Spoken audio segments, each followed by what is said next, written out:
માટે તો મિત્રો હવે લઈને આવી રહ્યા છે સેકન્ડ સેમેસ્ટરના વિદ્યાર્થી એક એજ્યુકેશનનું નાટક જેનું નામ છે the reality of education system. એના પરથી એક હું શાયરી કહેવા માંગુ છું. બોર્ડનું સ્થાન લેપટોપ લઈ શકે, ચોકનું સ્થાન ટેબ્લેટ લઈ શકે અને શાળાનું સ્થાન ઘર લઈ શકે, પરંતુ એક શિક્ષકનું સ્થાન ક્યારેય ટેકનોલોજી ન લઈ શકે.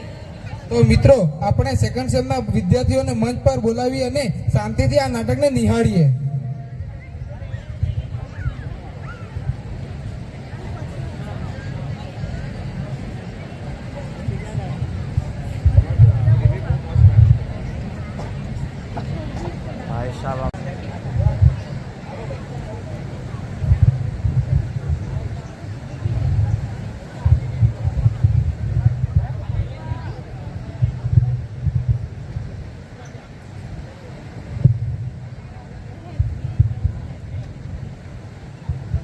તમારો છોકરો હાલ શું કરે છે? મારો છોકરો ચિંટુ તો સ્વિમિંગ ક્લાસમાં જાય છે. મારો છોકરો પણ એ સ્કૂલમાં ભણે છે. હા, મારી બેનની છોકરી પણ એ જ સ્કૂલમાં ભણે છે. કેટલી હાઈફાઈ સ્કૂલ છે. પેલી ઇન્ટરનેશનલ સ્કૂલ છે એ જ ને? હા એ જ. તમારી છોકરી કઈ સ્કૂલમાં જાય છે? મારી છોકરી તો સરકારી સ્કૂલમાં જાય છે. સરકારી સ્કૂલ? હા, એ પણ સારી જ છે. તમે પણ તમારી છોકરીનો દાખલો ઇન્ટરનેશનલ સ્કૂલમાં કરાવી દો. હા હું આજે જ એના પપ્પા જોડે વાત કરું. તો હાલ કરો શું છો? જાઓ એમના પપ્પા સાથે વાત કરો. હા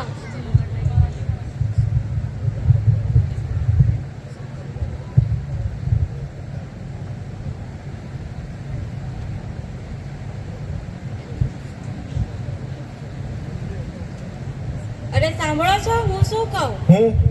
મારી કીટી પાર્ટીની ફ્રેન્ડના છોકરાઓ તો ઇન્ટરનેશનલ સ્કૂલમાં ભણે છે, તો આપણે ચિંકીનું એડમિશન એ સ્કૂલમાં કરાવી દઈએ તો કેવું રહે? હા તો કાંઈ વાંધો નહીં, આપણે કાલ જઈ આવીએ.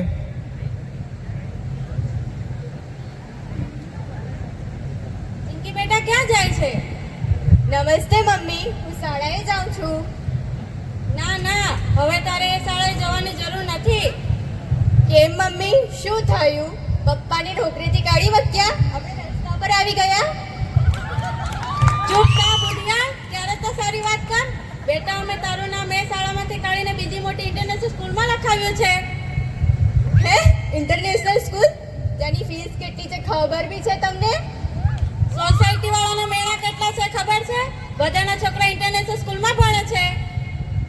અરે મારી માં, આ શાળામાં તો સારું જ ભણાવે છે. તો શું બેટા, તું આખી જિંદગી નમસ્તે પપ્પા જ બોલીશ? હું તો તારા મોડેથી વોટ્સઅપ ડેટ સાંભળવા માંગુ છું, અંગ્રેજીમાં એટીટ્યુડ સાથે.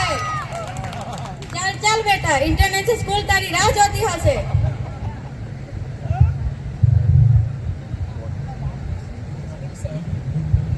Good morning. અમે અમારી ચિંકીનું એડમિશન કરાવવા આવ્યા છીએ.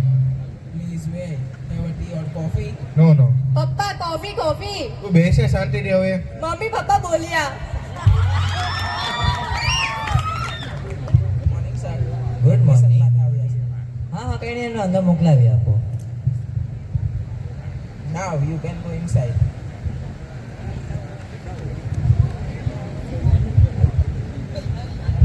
અરે વેલકમ. સીટ. અરે બેટા તારું નામ શું છે? ચિંકી. અરે બહુ સારું, બેસો. નમસ્તે, હું મારી ચિંકીનું એડમિશન કરાવવા આવી છું. નમસ્તે. હા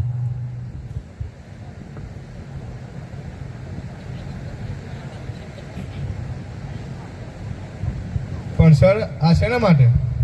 જો ભાઈ, અમે સ્કૂલના નીતિ નિયમો છે. જ્યાં સુધી તમે છોકરીને ફી નહીં ભરો ત્યાં સુધી તમે છોકરી અમે સ્કૂલમાં કંઈ કરી શકશે નહીં. એક કામ કરો, ત્યાં સુધી તમે છે ને તમે ક્રેડિટ કાર્ડ કાઢો અને હું અમે સ્કૂલનું મેનુ કાર્ડ કાઢું. Menu card? આ સ્કૂલ છે કે હોટલ છે? એક્સક્યુઝ મી મેડમ, અમારી સ્કૂલ છે ને હોટલ કરતાં ઘણી સારી છે. અરે અમે સ્કૂલમાં હોર્સ રાઇડિંગ છે, જીમ છે, સ્વિમિંગ ક્લાસ છે, અરે બધા ક્લાસમાં એસી છે. અરે આવી કોઈ સ્કૂલ તમે જોઈ છે ક્યારે? તમે જોઈ જાવ સ્કૂલ? અને ભણવાનું? અરે એના માટે તો કોચિંગ વાળા છે જ ને. હે?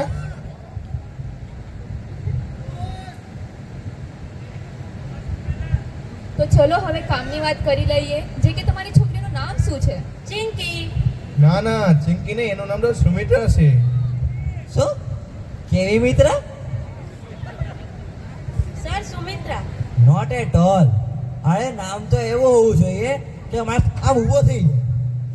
આવું નામ. ઓહો, આ વ્યક્તિ આપણી સ્કૂલમાં છે. એક કામ કરીએ, તમારી છોકરી નામ હાર્ડી ઓબ્રોય. હાર્ડી ઓબ્રોય. ચિંકી બેટા તને નવું નામ કેવું લાગ્યું?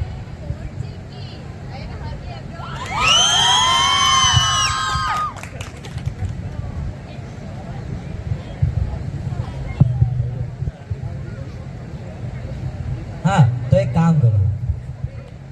જો મેડમ, તમે છે ને અમારી સ્કૂલમાં એડમિશન લેવું હોય તો કેટલીક શરતો હોય. એ શરતોમાં પહેલો એક શરત એવી છે કે તમારે છે ને તમારે બેંકના કાગળિયા, એફડી રિમોટ, જમીનના કાગળિયા એ બધું જમા કરાવવું પડશે.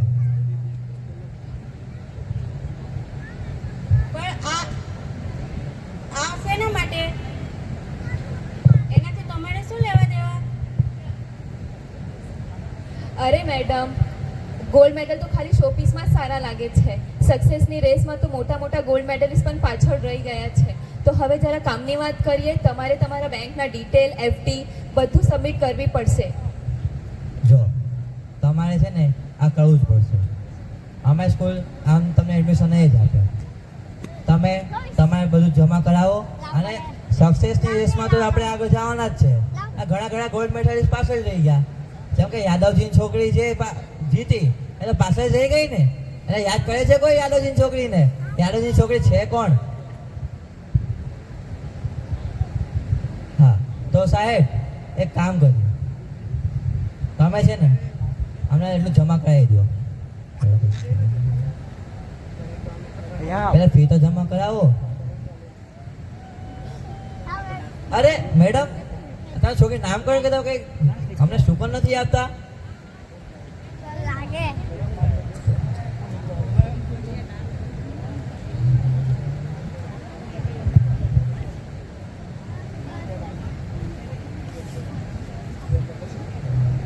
અરે આ કઈક વાત થઈ ને, પૈસા આપો પેલા.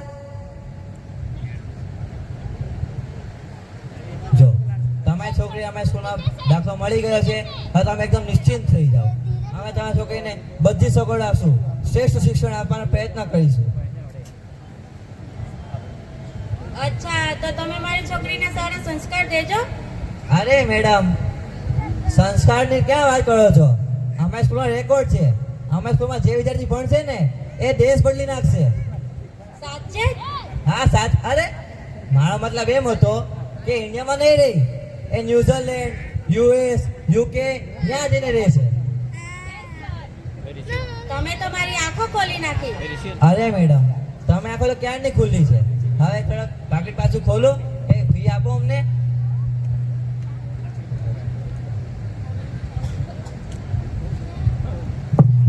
આ મેડમ તમે રિસ્પોન્સ પણ સારી છે. મમ્મી પપ્પા પ્લીઝ શિક્ષણ એ શિક્ષણ જ રહેવા દો. બધું સ્ટેટસનું સિમ્બોલ ના બદલશો.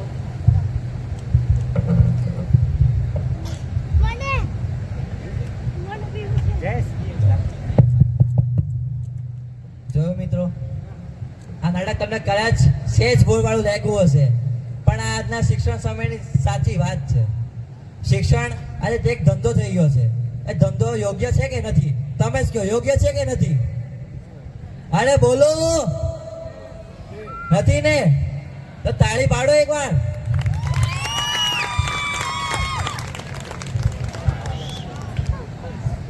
શિક્ષણ એ ધંધા માટે નહીં પણ ભણવા માટે છે.